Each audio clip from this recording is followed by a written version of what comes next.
Hello friends. आज एक बहुत ही इंटरेस्टिंग केस मैं आपके साथ शेयर करने के लिए ये वीडियो बना रहा हूँ। ये एक स्टूडेंट ने मुझे आज केस शेयर किया और इसमें दो बहुत इंटरेस्टिंग बातें हैं।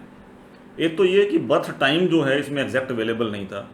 जो रिपोर्टेड टाइम है वो 3 PM to 3:30 PM है।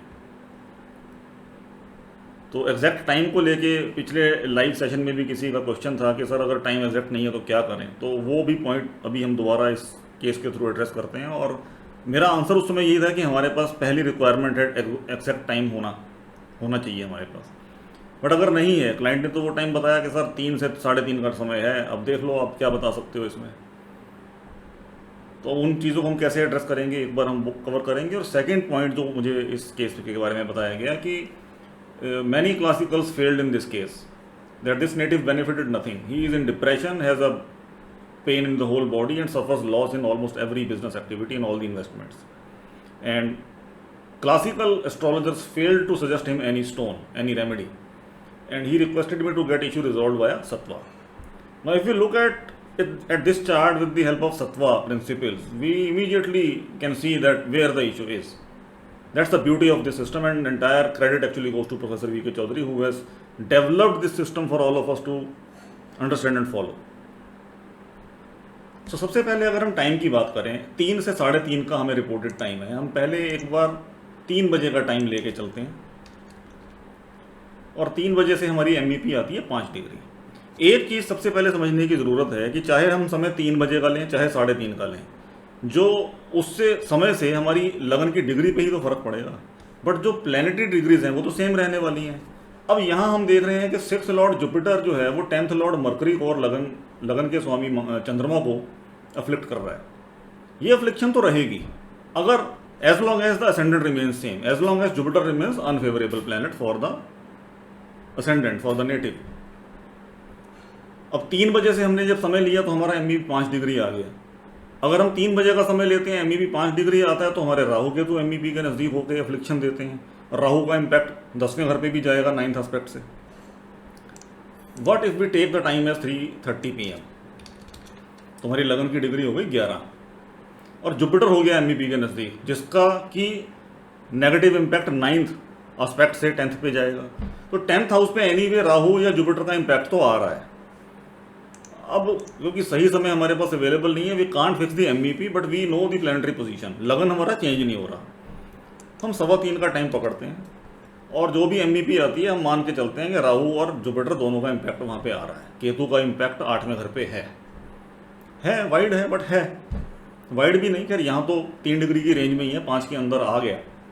तो 10वें घर पे राहु जुपिटर का एस्पेक्ट है, 10वें का स्वामी जुपिटर से एग्जैक्टली अफ्लिक्टेड है। प्रोफेशनल प्रॉब्लम्स कैसे नहीं आएंगी इस नेटिव को, आएंगी।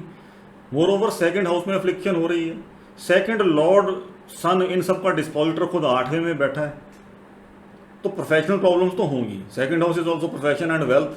3rd हाउस बिजनेस वेंचर्स का लॉर्ड 8वें में, 8वें का स्वामी 3रे में। तो ये जो सारी जगलरी यहाँ प्लैनेट्स की हो रही है ये सारी नेगेटिव है इंसान के लिए। 4th लॉर्ड वीनस इन्फेंसी में, इसका डिस्पोजिटर मंगल एफ्लिक्टेड। तो अब इस केस में अनलेस ये रेमेडी नहीं करेंगे तो सुधार नहीं होगा इनकी लाइफ में। अब जब इनको मैंने रेमेडीज रिकमेंड की, चार्ट मैंने फटाफट फ़ोन पे बना के इनको रिप्लाई किया उस समय, और एक ये बताया कि भाई सारे मेलेफिक्स की आप रेमेडीज़ कीजिए और मोस्ट इंपॉर्टेंट है जुपिटर की रेमेडीज़ करना, that's what is mentioned over here. और स्ट्रेंथनिंग मेजर्स की अगर बात करें तो सबसे पहले तो मंगल जो कि सबसे ज़्यादा अफ्लिक्टेड है, मंगल अफ्लिक्टेड है और उसका मूल त्रिकोण हाउस भी अफ्लिक्टेड है और उसकी दशा चल रही है, सबसे बड़ी बात।